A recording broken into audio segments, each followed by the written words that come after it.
여러분 모두 성당들이 미사가 없을 때에도 성전 안에 들어갈 수 있도록 개방해 놓은 것을 기억하실 겁니다.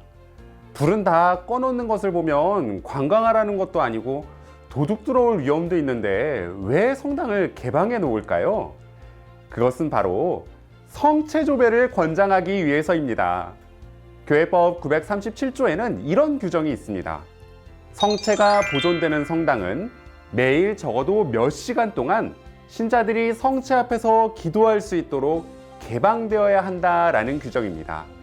이를 해석하자면 이 교회법 규정은 성체가 우리 교우분들이 쉽게 접근할 수 있고 개인적이든 함께든 기도하기 적합한 곳에 모셔져야 한다, 이것을 규정하는 것이라 할 수 있겠습니다. 성체 앞에서 기도하는 것은 초대교회 때부터 이어져 온 오래된 전통인데요. 바오로 6세 교황님께서는 회칙에서 성체 안에 계신 그리스도와 교제하는 것이 얼마나 대단한가, 지상에서 이보다 더 큰 위안은 없으며 성스러움으로 나아가는데 이보다 더 큰 효력은 없습니다, 이런 말씀을 하셨습니다. 성인이신 요한 바오로 2세 교황님께서는 교회와 세상은 성체조배를 매우 필요로 합니다, 이런 말씀도 하셨습니다. 성체조배 정말 놀라운 기도죠? 가톨릭 신자들이 받은 가장 큰 선물 중 하나라고 할 수 있겠는데요. 우리 서울대교구에서는 지난달부터 교구장님과 함께하는 성체조배라는 이름의 신심 행사가 기획되어서 시작됐습니다. 매달 첫째 주 목요일 8시에 명동 대성당에서 정순택 대주교님과 함께 1시간씩 성체조배를 시작했죠.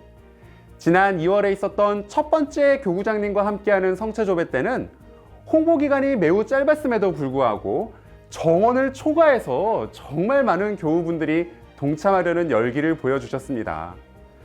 우리 교구는 교구 내 각 성당들에게도 매주 첫 번째 목요일에 성시간을 가질 것을 권고하고 있는데요.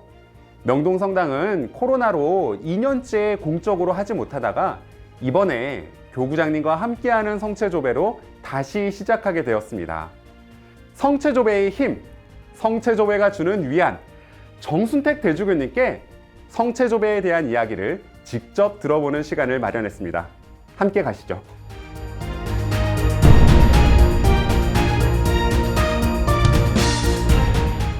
교구장님과 함께하는 성체조배를 기획하신 정순택 대주교님을 직접 만나 뵙고 성체조배에 대한 몇 가지 질문을 드려보도록 하겠습니다. 교구장님 자리에 모시도록 하겠습니다. 주교님 안녕하세요. 네, 안녕하세요. 네, 자리 나와주셔서 너무 감사합니다. 예. 그 교구장님께서 교구장님이 되시고 나서 마련하신 첫 번째 행사 중 하나로 이 성체조배가 기획이 되었는데요. 예. 한편으로는 주교님께서 더 많은 교우분들을 대면으로 직접 만나고 또 이야기도 많이 나누는 그런 행사에 대한 생각도 있으셨을 것 같은데, 이 성체조배를 첫 번째 행사 중 하나로 선택하신 이유에 대해서 먼저 여쭙고 싶습니다. 예, 제가 12월 8일에 이제 착좌 미사를 하면서 우리 교구가 나아갈 어떤 사목의 중점 방향 3가지를 언급드린 기억이 납니다. 그때 이제 한 가지가 영성을 깊혀가는 교회, 또 두 번째가 젊은이들을 새롭게 더 만나가는 교회, 그리고 세 번째가 교황님이 초대해 주신 이 신호들을 통해서 변화하는 교회, 이렇게 이제 3가지 사목 방향에 좀 더 중점을 두겠다라는 말씀을 드렸는데, 그 중에 이 영성을 깊혀가는 교회의 모습으로 무엇보다 저는 가장 기초적이고도 중요한 걸음이 기도라고 이렇게 생각을 해보고, 그 기도 중에 가장 탁월한 기도 중에 하나가 성체조배가 아닌가, 이런 생각을 해봅니다.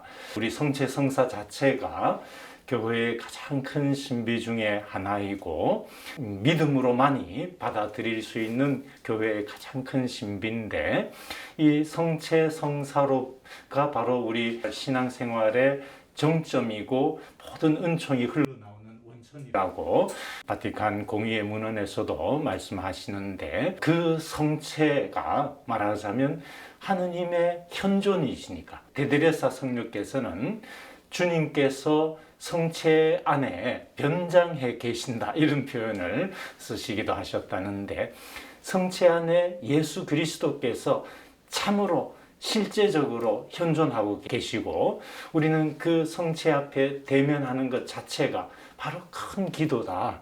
왜냐하면 기도의 본질은 하느님과의 만남이고 하느님과의 인격적인 만남이고 대화가 기도인데 성체 앞에 우리가 나아가는 것 자체로만 해서 성체 앞에 우리가 머무르는 것 자체만 해도 아주 큰 기도가 된다 이렇게 보았습니다. 그래서 교회의 가장 큰 신비 중에 하나요 모든 은총이 흘러나오는 그 성체를 통해서 우리가 기도하고 하느님을 만나고 그러면서 신앙적으로 깊어질 수 있지 않는가 이런 생각으로 성체 조배를 시작해 보게 되었습니다. 아, 네. 이 기도로서 갖는 성체조배의 매력이 분명히 있다라는 생각을 해보게 되는데요.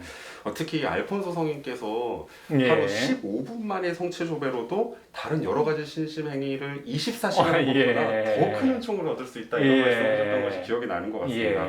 그래서 그런 의미에서 이 성체조배가 또 다른 기도들, 또 다른 신심 행위에 비해서 갖는 장점들이 있다면 어떤 것이 있을까 또 여쭤보고 싶은데요.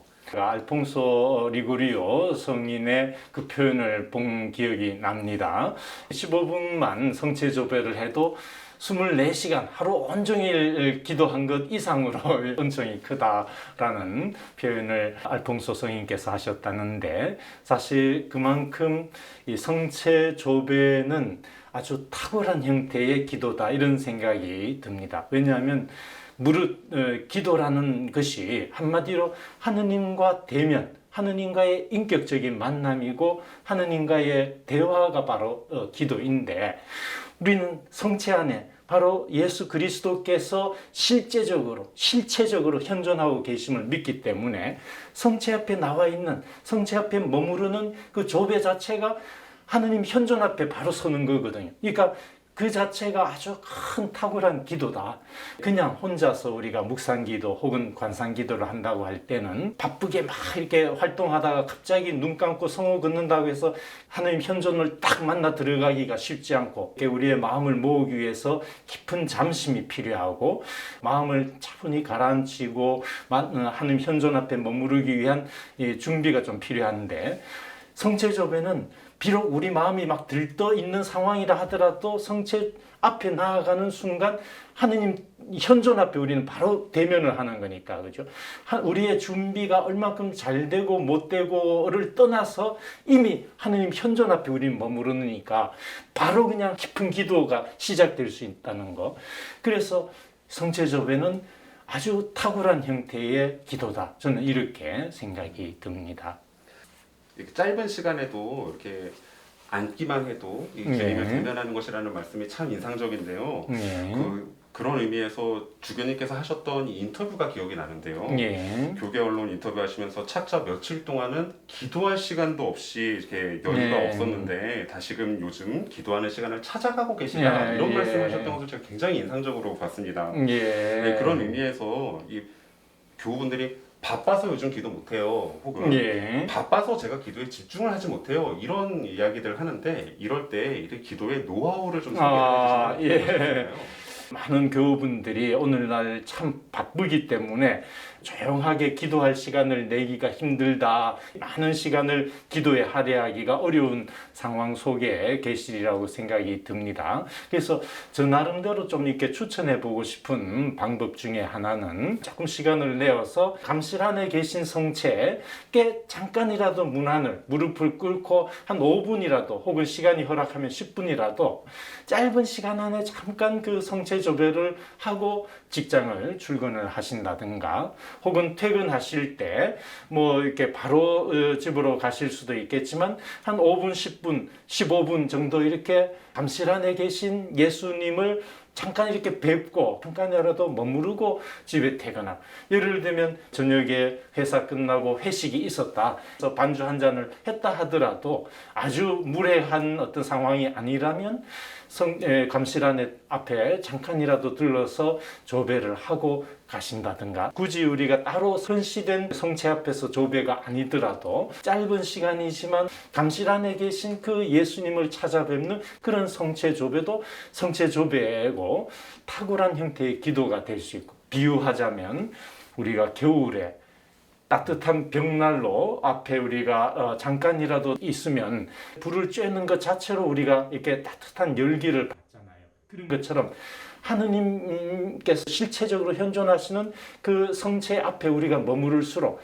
화롯불을 쬐듯이 사랑 자체이신 하느님으로부터 우리가 사랑의 열기를 바로 받게, 어떻게 보면 우리가 현존 앞에 나와 있는 동안에는 사랑을 받고 있는 거거든요. 깊은 관상과 묵상의 어떤 경지에 들지 않더라도 그냥 성체 앞에 잠시 머무르는 것 속에서 하느님의 사랑을 받게 되고 몸이 따뜻해지고 하느님 안에서 하느님 사랑을 받고 있구나를 차츰 느껴가게 될 거라고 봅니다. 우리가 하나님으로부터 용서받고 있다는 걸 느끼고 하나님으로부터 사랑받고 있다는 걸 느낄 때 나도 가족을, 이웃을 용서하게 되고 사랑하게 되는 것 같아요. 그래서 짧은 시간이라도 하느님 실체적으로 현존하고 계신 성지 앞에 잠깐 머무르는 것이 쌓이고 쌓이면은 어느덧 하느님의 그 사랑의 불에 이렇게 몸이 조금씩 나게 되는 것을 느끼실 거라고 봅니다. 그래서 짧게라도 성체를 방문하고 인사드리고 조배드리는 이런 것을 조금 권해보고 싶습니다. 더욱더 실천해봐야 되겠다는 생각이 드는데, 근데 그럼에도 불구하고 우리 교우분들께 예. 말씀을 드리면 그 시간 동안 뭘 해야 될지 도저히 모르겠다, 할 말이 없다, 아무리 말을 많이 이렇게 하려고 해도 그 시간을 채우기가 어렵다, 이런 얘기를 하시는 것이 이제 많이 기억이 납니다. 근데 주변님께서 피정지도 해주시면서 묵상 중에는 생각을 많이 하는 게 아니라 사랑을 많이 해야 된다, 이런 말씀해 주셨던 것이 굉장히 또 인상 깊게 남아 있는데요. 이 초신자들에게 그 묵상 중에 사랑을 더 많이 하는 법, 그 방법에 대해서 단계와 순서에 대해서 좀 소개해 주신다면 어떻게 해주실까요? 저는 이 성체조배가 다른 말로 하면 성체 앞에서 드리는 묵상기도다, 이렇게도 표현해 볼 수 있을 것 같아요. 예수의 데레사 성녀께서는 이 묵상기도를 통해서 우리가 성덕으로 나아간다고 묵상기도를 굉장히 강조를 하시는데, 저는 성체 앞에서 데레사식 묵상기도를 진행하는 것이 아주 좋은 조배 방법이라고 생각이 듭니다. 지난 이제 2월부터 매월 첫 목요일 저녁에 명동 대성당에서 성체조배 1시간씩을 함께 하는 시간을 갖고 있는데, 이 1시간이 처음에는 좀 길게 느껴지실 수도 있을 겁니다. 근데 길고 짧고를 떠나서 저는 이런 방법을 조금 추천해 드립니다. 우선은 성체 앞에 이제 앉게 되면 하느님 현존 앞에 들어가기 위해서 성호 긋고 1차적으로 양심 성찰이 좀 필요한, 죄가 득지 이렇게 묻어 있는 상태에서는 하느님을 깊이 만나기가 어렵거든요. 왜냐하면 우리로 하여금 하느님을 등지게 만드는 게 죄이기 때문에 먼저 양심 성찰을 통해서 크고 작은 이런 허물들을 돌아보고 용서를 먼저 청하고, 그 다음에 하느님의 용서 안에 하느님의 사랑을 만나고 대화를 하는 거라고 봅니다. 그 대화가 고상하고 멋있는 말로서 막 하느님께 뭐를 막 꾸며서 읊어드려야 되는 것도 아니고, 어떤 날은 뭐 무슨 일이 잘 되어서 막 굉장히 감사하다면 그 감사의 염을 하느님께 올려드리는 것으로도 충분하고, 또 어떤 날 뭐가 일이 안 풀려서 굉장히 막 억울하고 마음속에 막 화가 가라앉지 않는다 하면은 그걸 내가 겪은 나의 표현으로, 나의 이야기로 하느님 앞에 주절주절 하소연도 하고 억울함을 토로도 하고 원망도 쏟을 수도 있고, 그 현존 안에 그냥 잠기는 것만으로도 너무나 감사할 때는 따로 얘기 없이 큰 현존 속에 그냥 깊이 잠겨서 머무르는 것 자체도 훌륭한 성체조배라고 생각이 듭니다. 내가 하느님 앞에 드리고 싶은 이야기를 바로 하느님 앞에서 하느님과 나눈, 성호 긋고 양심 성찰을 하고 통회를 하고 마음의 대화를 편안하게 하시고, 마무리할 때는 생활에 바로 실천할 수 있는 한두 가지 마음의 결심을 하고 마무리, 이렇게 감사를 바치면 될 것 같습니다. 그래서 그러한 성호와 양심 성찰과 그럼 하느님 현존 앞에서의 자유로운 대화와 마무리 감사, 짧을 때는 뭐 5분 10분도 좋고 아니면 길 때는 1시간도 좋고 혹은 그 이상도 좋고 상황에 맞게 하시면 좋지 않을까 생각을 해봅니다.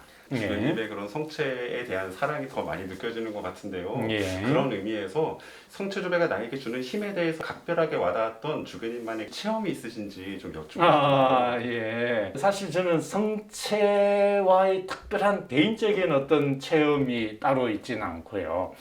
오히려 하느님 현존에 대한 체험, 하느님께서 나를 사랑하고 계시다는 어떤 체험을 한 적은 있었고, 사제성소를 느끼기 전 일반 대학을 다니던 어느 날, 그 당시 어느 부제님, 그분의 성소담을 이렇게 들으면서 하느님께서 지금 나를 있는 그대로의 내 모습을 사랑하고 계시다는 것을 어느 순간 이제 느끼게 되었고, 그 사랑이 너무나 저를 변화시켰다고 해요. 그 사랑에 너무나 절절하게 이렇게 감사하면서 그 사랑에 저를 온전히 투신하고 싶고 그 사랑에 나를 바치고 싶다 이러면서 이제 사제성소를 느끼고 삶이 그냥 바뀌게 됐는데요. 하느님의 사랑, 하느님의 현존에 대한 체험이 강력하게 흔들었던 기억이 나고, 성체 조배를 통해서는 저는 그 하느님의 현존 앞에 서게 되고 만나게 되는 그런 것 같습니다. 예. 하나님의 힘에 대해서 사실은 여쭙고 싶습니다. 사람들이 예. 기도만 한다고 세상이 바뀌냐 이런 예. 회의적인 시각을 이야기할 때가 분명히 있거든요. 예. 그런 회의적인 시각에 대해서 성체조배를 권하면서 예. 하나님의 현존을 느껴볼 것을 권하면서 해주실 말씀이 있다면 어떤 말씀이 있을까요?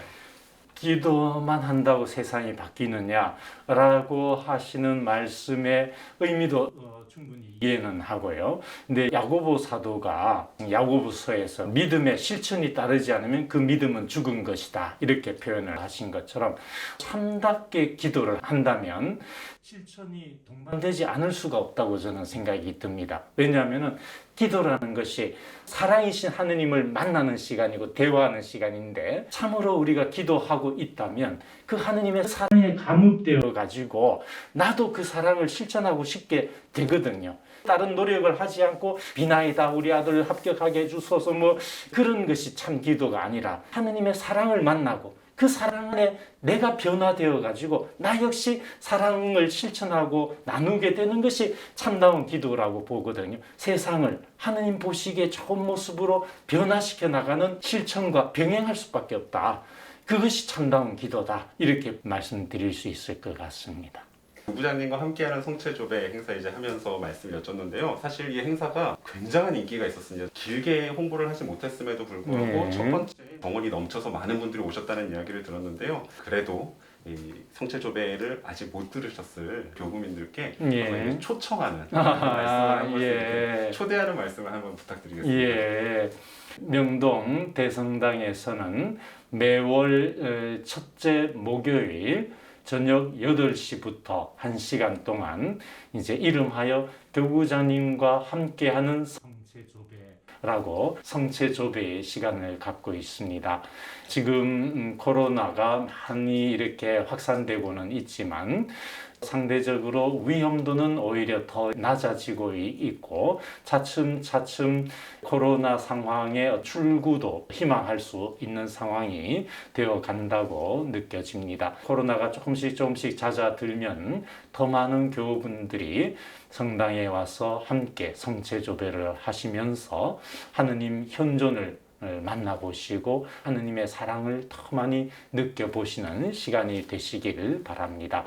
그리고 이러한 성체조배가 마련되어 있는 본당들이 많이 계시리라고 생각이 드니까 굳이 명동 성당이 아니시더라도 가까운 본당에서 또 성체조배를 하실 수 있겠고, 현시된 성체조배 시간이 아니더라도 아무 때나 감실 안에 계신 성체를 또 찾아 만나실 수도 있으실 겁니다. 성체 앞에서 하느님 현존을 만나시고 그 하느님 현존 안에서 하느님의 사랑을 만나고 그 사랑을 일상 안에서 실천하는 그러한 우리 신앙인이 되어 봅시다. 감사합니다. 네, 주교님 오늘 나와주셔서 너무 감사합니다. 예, 감사합니다. 예.